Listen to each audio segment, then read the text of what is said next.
¿Te ha pasado que porque no has tenido tiempo para cocinar o por ejemplo estás dejando de comer carne, termines comiendo solo arroz con verdura o tallarines con salsa?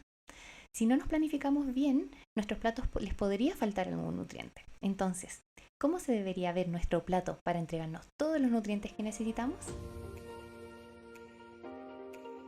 Hola, soy la doctora Marina Gainza Lain, médica investigadora especializada en neuropediatría, medicina del estilo de vida y alimentación basada en plantas en niños y adultos. En este podcast, Sembrando Salud, vamos a conversar y aprender sobre cómo los hábitos de vida impactan nuestra salud. Nuestros hábitos como la alimentación, deporte, sueño nos dan calidad de vida y se relacionan con nuestra microbiota intestinal y también con nuestro cerebro.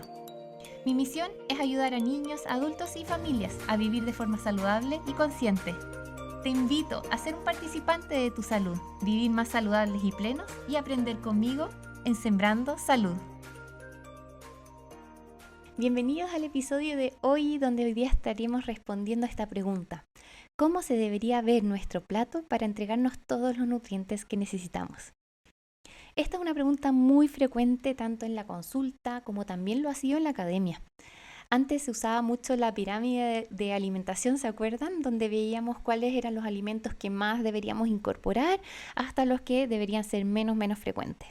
Ahora lo que más se usa es un plato, que es como si fuese una bandeja que tuviera todas las comidas del día. Es como esta misma distribución, pero en un círculo que representa, ¿cierto?, estas distintas comidas durante el día, pero que se ve un poquito más práctico al verse en forma de plato y que es como lo comemos, ¿cierto?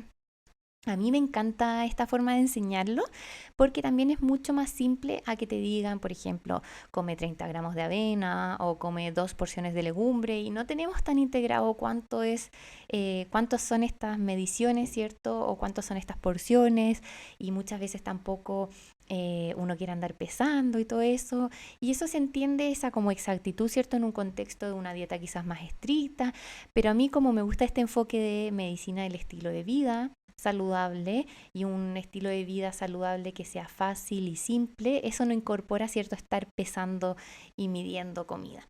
Entonces poder enseñar a diseñar de forma muy rápida un plato que sea saludable y nutritivo, simplemente al mirarlo y ver un poco las proporciones de los alimentos que están ahí, encuentro que es mucho más fácil y que me hace más sentido, ¿cierto?, desde este enfoque de medicina de estilo de vida. También es muy importante cuando empezamos una alimentación más avanzada en plantas, esta distribución del plato, porque pasa mucho que algunas personas solamente, por ejemplo, eliminan la carne, pero no la reemplazan por una proteína vegetal, o lo hacen solo algunos días y terminan, por ejemplo, comiendo arroz con verduras y champiñones, que no tiene mucha proteína, o algunos días comen solo tallarines con salsa y verduras, etcétera. También pasa de repente que si uno sale a comer y no sé, pues todas las porciones, todas las opciones tienen carne y uno quiere algo sin carne, en vez de ponerte otra proteína, muchas veces te la sacan. Entonces, esta proporción de alimentos no nos da los nutrientes necesarios. Tenemos que tener una proteína vegetal en vez del animal. Y eso también, uno, por la proteína, ¿cierto? Porque necesitamos que tengamos suficientes proteínas, pero también por el hierro que nos entrega.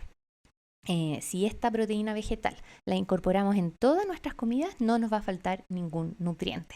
Eso es súper importante. Pero si es que eliminamos la carne y seguimos comiendo solamente legumbres 2 veces a la semana, claramente nos va a faltar proteína y nos va a faltar el hierro también. Así que esa recomendación es solo cuando la proteína vegetal es poco frecuente. Si no, lo tenemos que ir aumentando mucho más. Bueno, ¿y se acuerdan que hace unas semanas habíamos hablado de salud planetaria? En el estudio de Eat Lancet que vimos, ahí concluyeron, ¿cierto?, que el plato que promueve la salud humana, pero también la salud planetaria, se ve más o menos así, con una mitad de plato de verduras y de frutas, la otra mitad que fuese, ¿cierto?, de más o menos una parte de granos enteros, también otra parte de proteínas vegetales y solo opcionalmente cantidades modestas de fuentes de proteína animal. Y por último, también una cantidad pequeñita de aceites vegetales insaturados, que son los aceites más saludables, como el aceite de oliva, etc. Y este plato de salud planetaria resulta ser muy similar al que es recomendado por otras organizaciones muy importantes. Por ejemplo, la Sociedad Americana de Medicina del Estilo de Vida, que es donde yo me formé, recomienda un plato que se distribuye más o menos así: una mitad de todo el plato, ¿cierto? Esto estamos pensando en todas las comidas del día, de frutas y de verduras, un cuarto del plato de una proteína vegetal, donde también ellos agregan las semillas, y un cuarto del plato de granos integrales. Esto acompañado de abundante agua. Y no de leche como lo hacían las guías antiguas, ¿cierto? Y también de algunas hierbas y especies. Entonces, también hay otro plato que es el de la Escuela de Medicina de Harvard. Aquí lo que recomiendan es la mitad del día de frutas y verduras. Si se fijan, esa parte se mantiene en los 3 que hemos revisado. Y siendo la parte de las verduras un poquitito más grande que la parte de las frutas, un cuarto del plato de proteína saludable y un cuarto del plato de granos integrales. También el uso de aceites saludables como el aceite de oliva o de canola. Y recomiendan limitar la margarina o mantequilla y evitar también las grasas trans. En los granos integrales, ellos recomiendan una variedad de cereales integrales como el pan de trigo integral, las pastas de granos integrales, y limitar los granos refinados como el arroz blanco y el pan blanco. En caso que no lo sepan, estos granos blancos son simplemente, por ejemplo, el arroz sin su cascarita.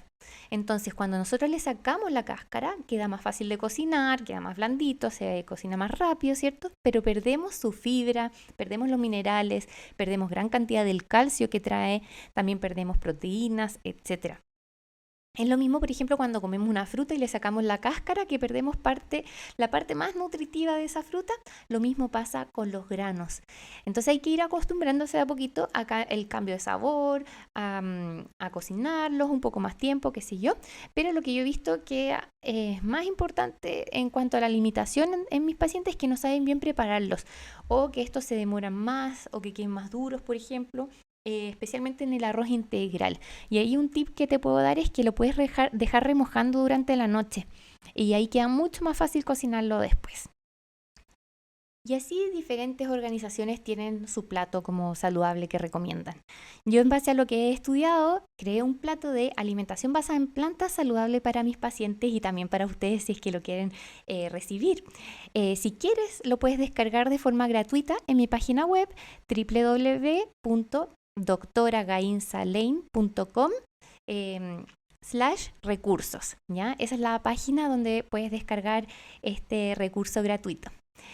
Bueno, con este plato en mente, que lo puedes ir a descargar ahí, ¿cómo se ve este plato? Como les comentaba, en base a estos mismos que recomiendan, ¿cierto? Pero tiene algunas cositas como más subrayadas en cuanto a lo de la alimentación basada en plantas. La mitad del plato es de frutas y de verduras. La parte de las verduras es más grande. Las frutas esto significa en adultos unas 3 frutas al día, con las verduras también muy, muy abundantes en el almuerzo y en la cena. Y tenemos la parte de los granos integrales, que es un cuarto del día, y la parte de las legumbres o sustitutos de la carne, que es otro cuarto del día. Ahí tenemos los granos integrales cualquiera, ¿cierto? El pancito integral, la avena integral, el arroz integral, las pastas integrales, la quinoa, etc. Y en las legumbres, cualquier legumbre, o el tofu, o la carne de soya, o el tempe, o el seitán, etc. Y después dejamos un pedacito chiquitito para las semillas. Las semillas son importantes, nos dan ácidos grasos esenciales, minerales, etcétera, pero también tienen hartas calorías si es que nos vamos como en el extremo. Entonces ahí se recomienda 1 o 2 palmas al día más o menos. Y con el énfasis también de que debemos encontrar en estos grupos alimentos ricos en calcio. En los granos integrales tenemos alimentos ricos en calcio, en las legumbres también, en las verduras, por ejemplo, el brócoli, el kale, son muy ricos en calcio. Entonces, estos pueden darnos suficiente calcio todos los días. Pero si es que algunos días no nos acordamos justo de las verduras que más tenían calcio, etcétera, ahí es bueno siempre tener un apoyo de una leche vegetal, por ejemplo, una de soya, pero que venga fortificada con calcio. Una o 2 tazas, ¿cierto? Nos ayuda a, especialmente en realidad una en adultos, nos ayuda ya a llegar a los niveles del calcio si es que estamos en el resto del día teniendo esta buena distribución. Entonces, ¿cómo eso se refleja, ¿cierto? Como en el día a día, porque esto es el plato de todo el día. Si tú lo ves, las frutas y las semillas en general las comemos más como en los snacks. Entonces, más bien el plato de almuerzo es como la mitad del plato de ensalada, ¿cierto? Con un cuarto del plato de granos integrales y un cuarto del plato de proteína. Y eso mismo en la noche, más las frutas y semillas entre medio en los snacks. Y eso, y el desayuno que en general tiene igual, no sé, una avena integral o un pancito integral con, por ejemplo, palta o lo que quieras ponerle. Entonces, así se va distribuyendo y con esa más o menos proporción de comidas en el almuerzo y en la cena, obtienes todos los nutrientes y ya tienes toda la proteína también necesaria, todo el hierro necesario, etcétera. Y así tenemos todos los grupos de alimentos. Y ojo, cierto que esta proporción de alimentos es la alimentación de un adulto. El plato cambia cuando hablamos de niños, pero eso lo podemos ver en otro episodio. Y también es importante que esto hay que complementarlo con algunas vitaminas, pero eso depende de cada persona, de sus niveles en sangre, de sus medicamentos, etcétera, etcétera. Pero sí o sí, cierto, si es que es una alimentación basada en plantas, va de la mano de una B12. En todas las alimentaciones en general, si vivimos de Santiago al sur, ya es con vitamina D también, y ahí hay algunas también consideraciones que se pueden ver en el omega 3 y así, pero eso ya depende de cada persona y de su alimentación y de sus niveles. Bueno, y para finalizar eso respecto al plato saludable, también te quiero contar una linda experiencia que tuve este fin de semana. Conocí un ternerito que se llama Ismael, que vive en el santuario Empatía. Ismael tiene solo 3 meses de una muy dura vida. Su mamá la usaban por su leche, para que tuviera leche, ¿cierto? Porque es un mamífero, solo tiene leche cuando está embarazada o tuvo recién su bebé. Entonces le hicieron tener a Ismael. Pero en la industria láctea el macho no sirve. Así que el macho va como a descarte, entre comillas, así que se lo iban a comer en el 18. No sabemos bien los detalles, pero antes de comerlo lo quemaron. Tiene horribles quemaduras en la mitad de su cuerpo y gracias a gente muy maravillosa lo pudieron rescatar y lo incautaron junto a su mamá ya que estaba con lactancia. Su mamá se llama Empatía y es muy, muy dulce. Todavía cuando curan a Ismael de sus quemaduras llora su mamá. Bueno, yo vi su historia y me hice su madrina. Y ahora tuve la linda oportunidad de hacerle cariño, de tranquilizarlo, de darle besitos cuando le hacían sus curaciones. Es un ternero muy, muy lindo y tierno, pero por estas quemaduras gravísimas se le infectaron ahora sus piernas traseras, está necesitando muchos antibióticos, muchas curaciones y esto también lleva un gasto económico súper grande para el santuario. Así que si quieres apoyar a Ismael o a otros de los animalitos rescatados por este santuario vegano, te recomiendo ir a visitar a su página en Instagram, se llaman Santuario Empatía. Y ahí te puedes hacer madrina o padrino. Ellos tienen chanchitos, gallinas, caprinas, conejos, un montón de animalitos rescatados que buscan su padrino o madrina. Así que bueno, con eso quería terminar este episodio. Acuérdate de ir a doctoragainzalane.com/recursos para quedarte con una copia del plato saludable que creé con mucho, mucho cariño. Bueno, y si te gustó este capítulo, ponle seguir al podcast. Apreciaría mucho si le puedes dejar un review, compártelo con alguien que le pueda servir y así me ayudas a que este contenido gratuito llegue a más personas. Me ayuda mucho también si lo puedes rankear con 5 estrellitas en Spotify. Un abrazo y nos escuchamos el próximo miércoles en Sembrando Salud.